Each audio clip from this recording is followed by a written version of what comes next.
with us here today for the theater talk about The Bodyguard. My name is Catherine Stevens, and I'm the school programs director here for Proctor's. And I would like to welcome our wonderful cast and allow them to introduce themselves. Thanks. Hi, my name is Deborah Cox, and I look different on stage. I have the wig and everything. Oh, that's an old joke. My name is Jonathan Hadley, and I played Cy Spector, the press agent today.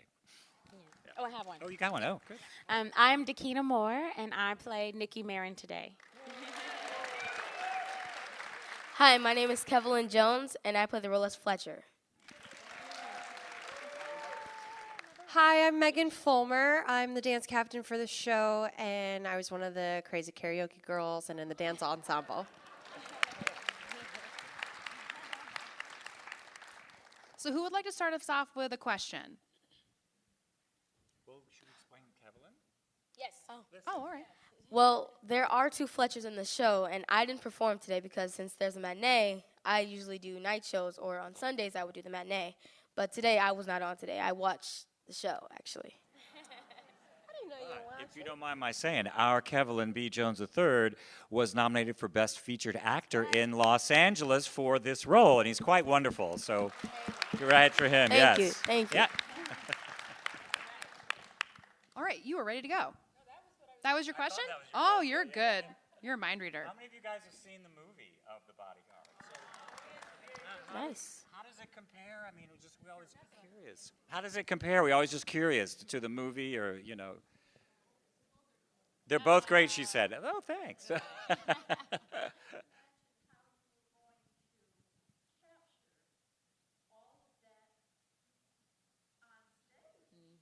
you think it was successful?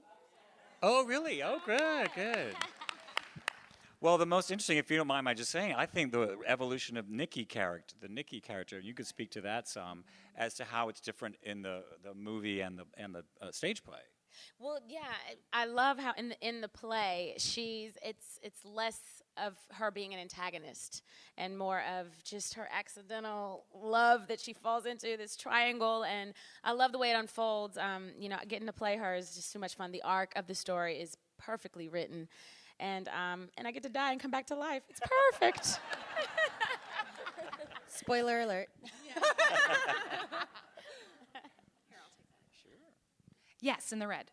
I'm curious, since I know how hard that is on a voice when you sing like you do and when the singer who played Rachel sings. And I noticed you're different people today playing those roles. Absolutely. Is that on purpose to spare your voice?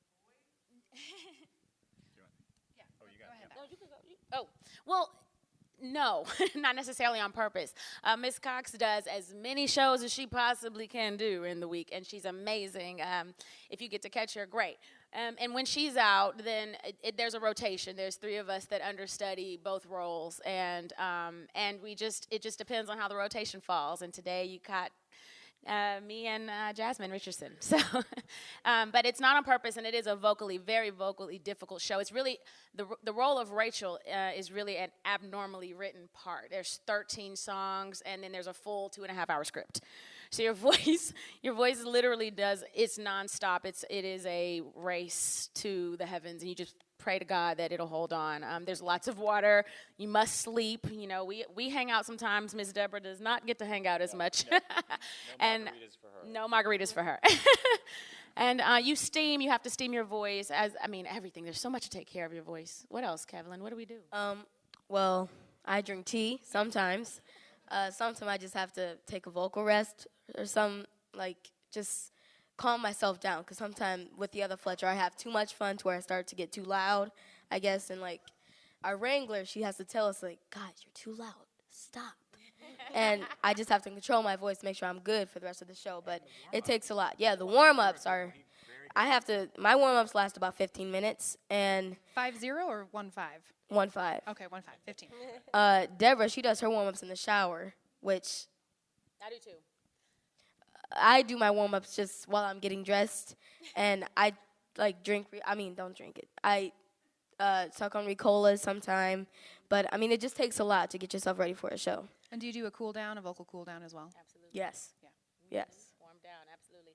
And I'll just add to one last thing to that is placement is very important. Just relying on your technique. A lot of us are continue to take vocal lessons even during the show with our vocal teachers, or sometimes our music director Matthew Smadle gives us lessons. It just depends on how you roll. But the placement of your voice is very important. Knowing how to play certain notes and how loud you want to be or how soft, and that's really, really, really important to find that resonance in your face and in your vocality, so you're able to do 8 shows a week. Otherwise, if you belt every single note to the max, you're not going to last 8 shows a week. So you have to know when to go there and when to not.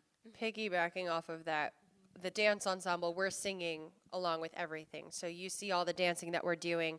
We are singing live on top of that. So I take voice lessons with Matt as well, just to make sure I'm really finding my placement in my resonance, so that I can sustain my stamina throughout all of the choreography you see us doing, and place it well enough so that I'm getting the proper breath in order to belt out I'm every woman to the end. And because with dancers, you're told to pull up and keep everything lifted, but then as singers, you're told low, deep breath, everything goes out. So you have to find that to sustain.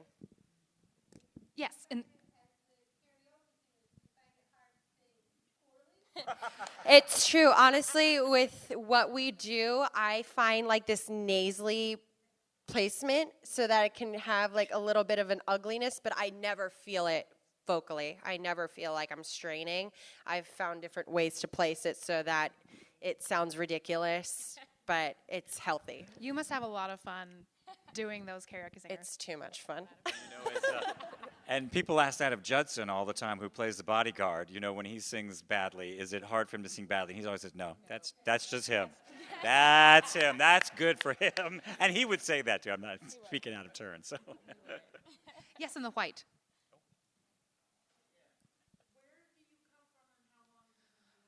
Oh, okay, so where do you come from, and for how long have you been performing? We'll start here. Oh, thanks. I'm originally from Charlotte, North Carolina, and I used to talk like this before I went to acting school. And but now I live in New York City, and I've been doing this, since I was about 5 years old, and doing a lot of touring. I came through here with Jersey Boys, and somebody remembered me when I was a small child doing Into the Woods back in 1990, if anybody would hear that. So I've been touring a lot, and so, yeah. I am from Houston, Texas originally, and what was the rest of the question? How long have we been doing it? Oh, been doing it professionally since, I graduated college 2002, and I went to NYU. I got my start in commercials, and luckily I was able to help me financially to be able to stay in New York and audition, and I got my first Broadway show there, and I've been going from there. It's been a long, great ride. I'm very excited to be here right now. I'm from Flint, Michigan, and I've been doing this since I was 10, and I'm 12 now. I'm originally from Bucks County, Pennsylvania. Not too far. I actually did cabaret at Park Playhouse, not too far from here. If you ever got a chance to see that, that was a lot of fun. I was one of the Kit Kat girls in that, but I graduated from college 2014, and I had done some professional stuff here and there, and actually my junior year of college was allowed to take the year off, and I did Shrek the Musical. We came through here. I was the only female swing for that production, so I don't remember if I was on that night, to be honest, but I came through here with that, so I've just been doing it on and off for a while. Yes, sir.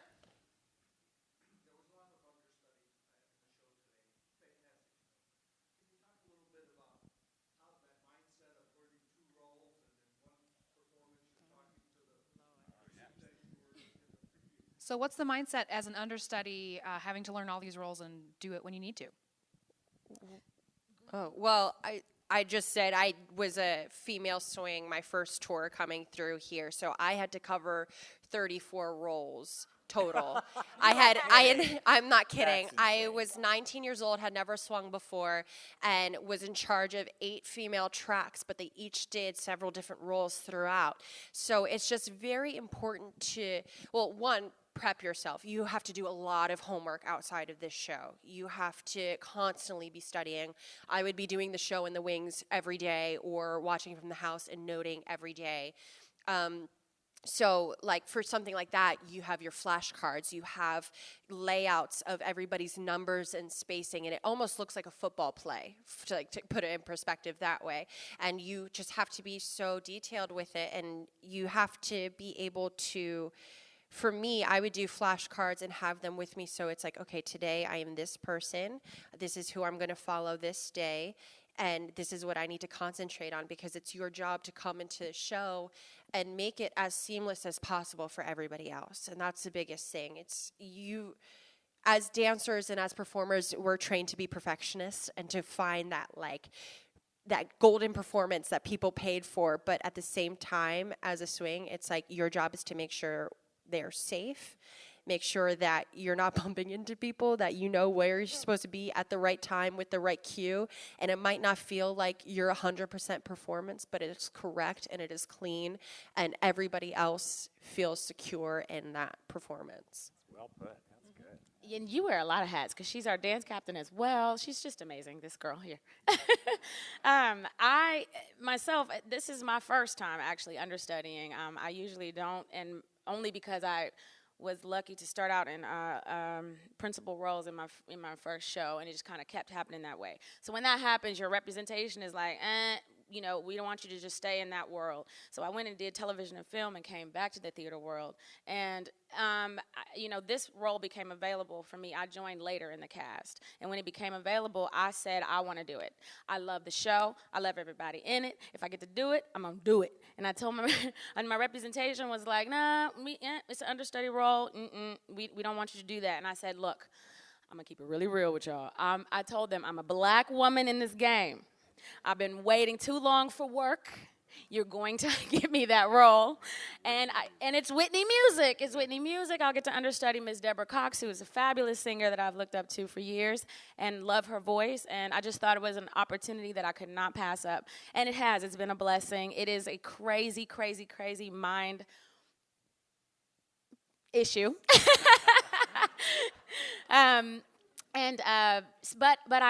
It's a challenge that I welcome every day. You have to literally go over it because you don't get to do it every night. That's the only thing is you have to go over it as if you get to do it every night, every single day, or you'll get on stage and forget stuff, and that's a horrible, horrible, horrible feeling.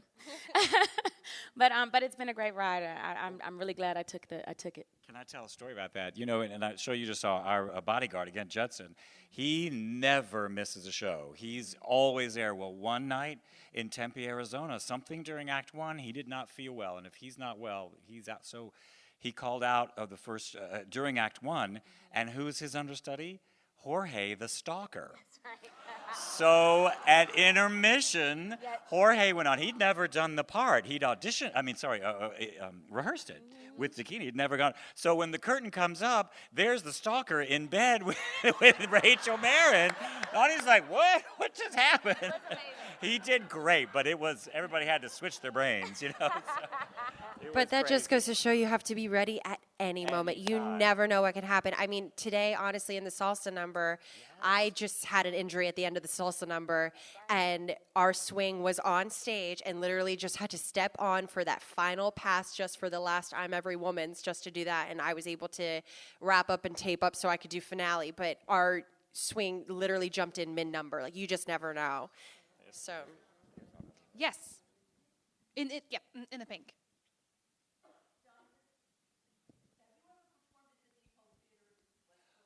Have you ever performed at the Depot Theater? Oh, I was the artistic director there for 2 seasons. Really? Did you go? Oh, thanks for coming.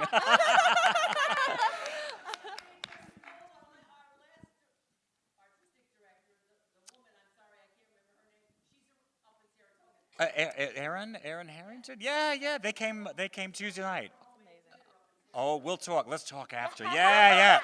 I might go back this summer to do a show. Oh, thank you for saying something. That's up in Westport, New York, right on Lake Champlain, if y'all don't know the theater. It's an old train depot.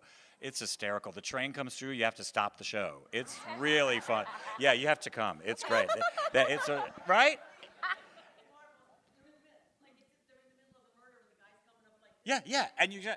15 minutes, freight train goes by and it stays there. Oh. And you just, it's hysterical. It's great. It's a really quaint, beautiful little theater. So thank you for saying something. Thank you. Are you an actor? You need to join the game, honey. Yes, in the black.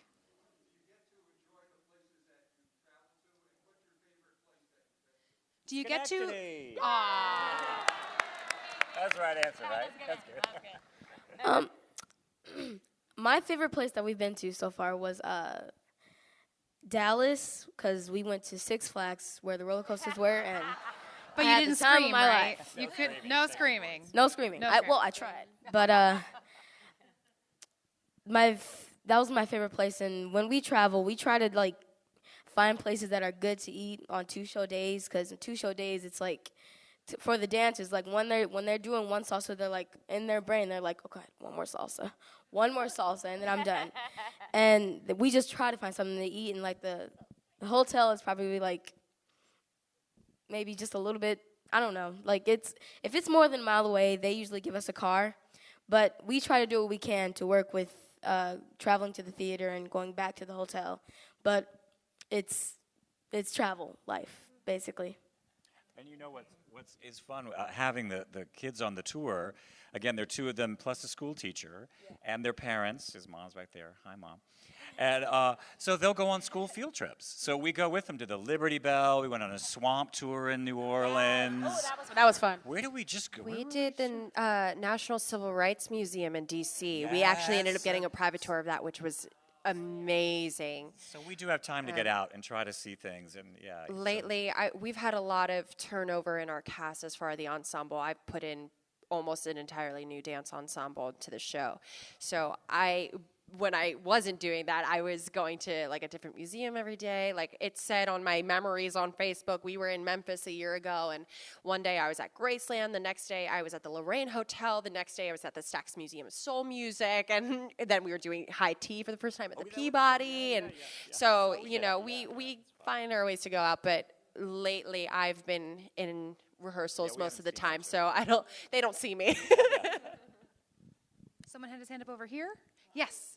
Oh. I just wanted to know how long this tour is, how long they've been out. How long have they been out? We and how long is started it gonna go? rehearsals back October 17th, 2016 in New York. We had a 6-week run until January 1st of 2017. And then we had a week off, and then we launched the tour in Minneapolis January 10th of 2017. And so now we are going until April 15th, 2018.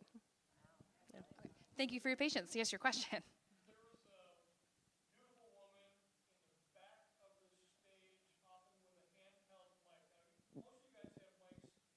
Up here, yeah. Oh, we have to tell Alyssa you said that. It was Lauren today. Oh, Lauren. No, that's Oh, but Alyssa went in for you later. for me. So Lauren is usually, stepped in for her. So that's usually her. She's the backup vocalist for the show. So what happened was our onstage female swing covered her today, and then our offstage female swing was the onstage female swing, and that's why she was already on stage. So when I went down, she just stepped into me, and the offstage or the onstage female swing track was cut.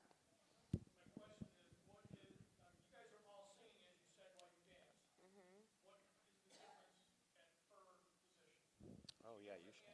So she's in the back with a handheld mic, and everybody else is a mic. So you're asking the difference in equipment? There's really no difference. I mean, she doesn't, that particular role, doesn't dance as much because she's doing more of the background singing. And that's really much it, pretty much it. She's just supposed to be the background singer there. Probably should be 2 or 3 of them, but you know. Other productions have 2 or 3 because this show is in all over the world right now. Right now, they're setting it in Paris. It's been in Australia, in Toronto, in China, in Germany. They're about to do Italy. They have a lot of different productions of this. So typically, there are 2 or 3 backup vocalists, but she does like more of the echoes and I'm Every Woman while we're singing the other harmonies, or we do the chorus with Deborah, and then she'll do the ornamentation on top, the different things like that. And I don't have to be thrown around and cartwheeled, and it's awesome. It's really awesome. We have time for one more question. Yes, in the green.